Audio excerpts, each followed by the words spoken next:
Владата крои нов дополнителен пакет мерки за најпогодените сектори од ковид кризата. Веќе следната недела ќе биде презентиран шестиот пакет мерки. Ова министерот за економија го најави во анализата на ТВ24.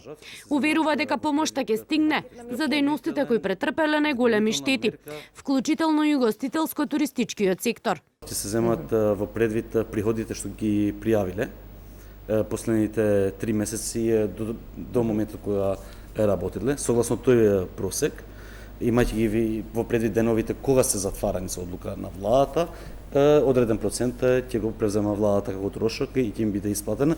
За угостителско-туристичката комора новите финансиски мерки не се прифатливи. Во понеделник излегуваат на протест, а во меѓувреме испорачаа свој барања. Еднократна парична помош и грејс период за кредитите. Да знаете под какви услови работиме и да се вади просек од тромесечие каде што има рестрикции, забрани и оттежнати услови за работа, мислам дека е апсолутно несоодветно и невкусно да се понуди во оваа ситуација. Повеќе од една година угостителскиот сектор работи под бројни рестриктивни мерки. Следната одлука на владата од 7 до 20 април кафелињата и рестораните се целосно затворени. Исклучок се само оние ресторани кои што се во рамки на хотелите, мотелите, пансионите и хостелите, кои работат само за оние кои што се сместени како гости, но и угостителските објекти на меѓународните аеродроми во Скопје и во Охрид.